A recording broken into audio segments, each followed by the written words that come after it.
It's that time of year again. The Steam Winter Sale for 2024 is live, and Merry Christmas and Happy Holidays to you. I wanted to cover some of the best game deals and some must-play games that are in the store right now. So there's a lot of great things. Just if you even go through the front page, there's going to be some great suggestions like Another Crab's Treasure. Really enjoyed that game.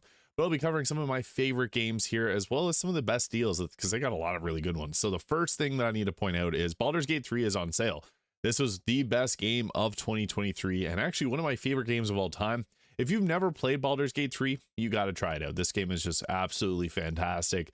It's a turn-based CRPG. It might be a little bit different from anything you've ever played, and I think that's a good thing. It has a very deep story, great characters, and fun combat despite being turn-based. It actually made me enjoy turn-based combat. So literally any choice you make in the game will impact something down the road, and you have 14,000 different endings to this game. It is absolutely a perfect game and a must play. Next, we got ourselves Batro. Now, this game was a bit of a shock to me. It's available on mobile as well as on Steam.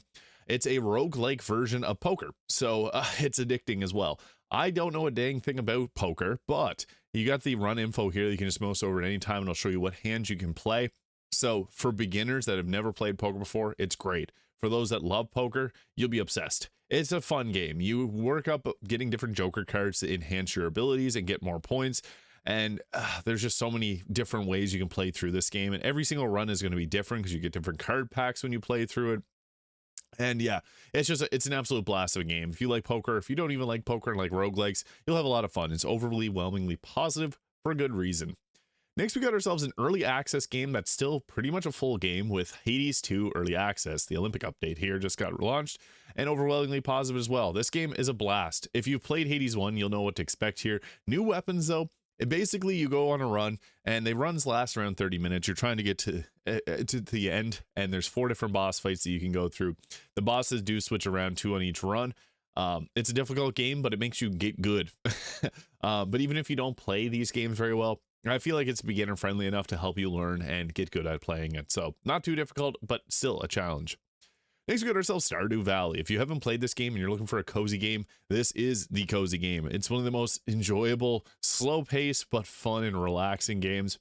It's kind of like, it's its own game. It's kind of like Animal Crossing, if I were to compare it to something mixed with like Harvest Moon. You do a bunch of farming, you go into mines, and you can hunt and go meet different townsfolk. There's a lot to enjoy with Stardew Valley. Lots of mods too. I think this game is fantastic. If you've never played, I highly recommend it. Next, we got ourselves Vampire Survivors. This game is literally like $4 Canadian, so like $2.50 American. It's a fun one. It feels like a mobile game, but there's so much content in here. It's got roguelike elements. You just fight a bunch of monsters on screen, and you continually like just go off and fight a bunch more and more and more.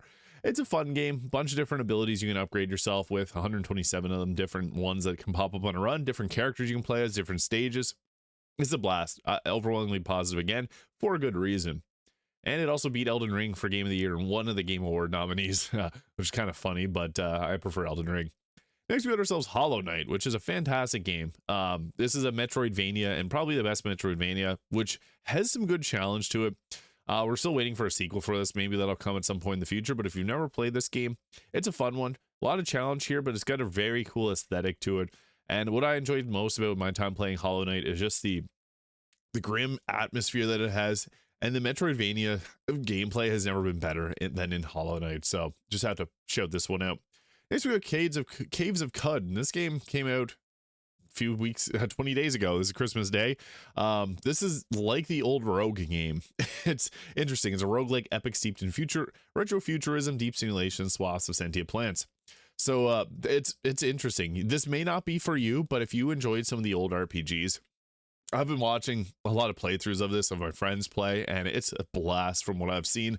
I've been engaged with it, even though it doesn't look like something that I would typically play. I still think this is a pretty good game. So yeah, it's interesting.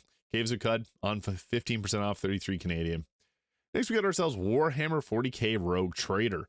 This is a CRPG similar to Baldur's Gate 3, 130 hours narrative. It's got 10 different companions. You got 3 different ways you can play through the game, where there's like a good, it's not really good, a dogmatic. There's like an evil playthrough and kind of a neutral playthrough. And then there's a bunch of different choices from there. This is made by Owlcat Games. You may know them for Pathfinder Wrath of the Righteous, which is another game I'd recommend if you like Dungeons and Dragons. That game is also on sale. So You can check out Pathfinder Wrath of the Righteous or Rogue Trader, two very, very great games, and all their DLCs are on sale, but very great sale. Next, we got ourselves No Man's Sky. This is another game. Recently, reviews overwhelmingly positive, which is huge because this game used to be one of the most negative reviewed games. They've put countless hours since 2016 making this game so much better. 8 years later, this is a whole new game. They've added so much to it. It's a very interesting one. It's go explore planets. You can play whatever mode you want. You got like VR gameplay. You can also play with friends. You can do sandbox modes. It's got a very cool story, bunch of different creatures, spaceships, so much customization. They did a lot with this game, and I just got to shout them out for all the hard work that they put into No Man's Sky, making this game absolutely fantastic. So had to shout out this game. They just did so much with it. Next, we got ourselves Cult of the Lamb. Now, this game is interesting because it's like an Animal Crossing style sim, also mixed with some roguelike and boss fights. So like you can see here, you're fighting, and this is this is almost like the Animal Crossing style village setup. You can set up your village how you want, put your huts wherever you want, and do a whole lot of cool things with it. It's an interesting game, Cult of the Lamb, combining two genres, and it actually does them very well. It's a fun one. I enjoyed my time with this game. Overwhelmingly positive, again, for good reason. Next, we got ourselves Dave the Diver, another game overwhelmingly positive. This game is a unique combination of like an adventure RPG, but also like a fishing sim. Like you go underwater, fish things up, and then at nighttime you run a fish store and you sell. It's a restaurant, you sell fish. Weird combination, but it oddly works very well. It's a nice cozy game too. There's a mantis. Yeah, I have a lot of fun with Dave the Diver, and if you like cozy games but also having like kind of a dual purpose, Dave the Diver is great. Next, we got ourselves on the opposite end of things, not so cozy game with Lies of P. This is one of my favorite games of all time, Lies of Peak.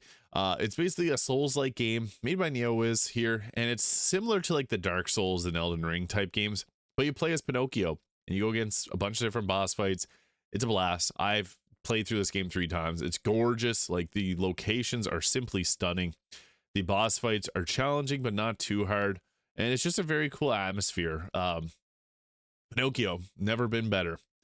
Next, we got ourselves Divinity Original Sin 2. So if you enjoyed Balers Gate 3, this is Larian's previous game. Overwhelmingly positive for good reason as well. This has so much different stuff going on. It's very similar to Baldur's Gate 3, but they use their own combat system. You get a bunch of different skills here on the bottom that you can use, a bunch of different characters there.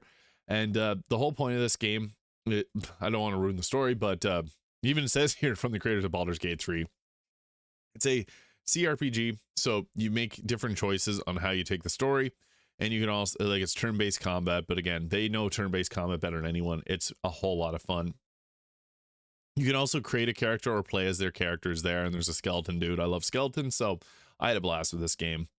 Next, we got ourselves Slay the Spire. This is another game that you probably played before, overwhelmingly positive, and again, good reason for it.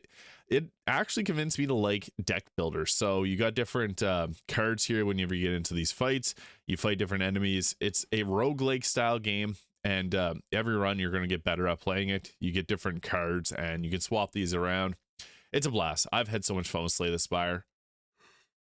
Next, we got ourselves Slay the Princess, another Slay game, but this one is fun. It's a visual novel, but it's probably the best visual novel I've ever played. Another overwhelmingly positive game. There's so many ways you can take the story. Your whole goal is to slay the princess, and there's quite the narrative that goes on with it. It's just like literally, it scares me how much story, and it's just, I don't want to spoil anything, but it's beyond what you'll ever expect from a visual novel. Like, you get to choose your dialogue, and then the way the story goes is just crazy to me. Every time that I play this game, I sit there in shock, being like, what did I just do? The next, we got ourselves Valheim. This is a great game with friends. It's Vikings, survival kind of crafting game. So you craft different weapons to fight different enemies. You can build a base. This game is really fun with friends because you can set up and build a big spire there. And the graphics are really nice too. I don't think that the graphics are like mind-blowing, but they do a very good job of making it look and feel fresh. So you can see, yeah, it's a fun game. Valheim, highly recommend. In that same vein, Divinity Original Sin 1 is also on sale for $4 Canadian, so like $3 American. This is, again, CRPG, turn-based combat, the original Larian Studios game. PC Game of the Year 2014 from GameSpot. Yeah, Divinity Original Sin is really fun. I recommend it, but I prefer Divinity Original Sin 2. The games are not related heavily, so you can play Divinity Original Sin 2 first, and if you want, you can come back and play this one. Next, we got ourselves the last Crown of the Magister. This is another CRPG style game, similar to Balers Gate 3. It's based on Dungeons and Dragons rule set 5.1. Yeah, this one it's an interesting game. You can create your own character. You can choose the characters that they have. It's tactical RPG. You play combat how you want. And the cool thing is it has all the same classes from Baldur's Gate 3. So if you really enjoyed that, you'll probably really enjoy this game as well. Another game I just want to give a shout out to is Undertale. I feel like everyone's played Undertale, but for $2 Canadian or probably $1 American, if you haven't played this game, it's a cool one. You don't fight per se, but there's it's really hard to explain Undertale. The RPG where you don't have to destroy anyone. So you can play a pacifist route. And yeah, it's unlike anything else. And again, another overwhelmingly positive for good reason. If you played through this game, you'll understand why. BlazBlue and Trophy Effect. This is a game that I've had a lot of fun with. And so it's a roguelike game and overwhelmingly positive. Basically, you get different characters. They have different attacks. You move around, platformer style gameplay. And you're just going to fight enemies. And yeah, it's fun. Mindless combat. And I think that that's great. Kind of like a roguelike style game. So if you like roguelikes, this is another great one. Next, we got ourselves Nine Souls. This is one of the best games of the year. And this one is a Metroidvania mixed with Sekiro. It even says Sekiro-inspired deflection-based combat. So it's about fighting and deflecting.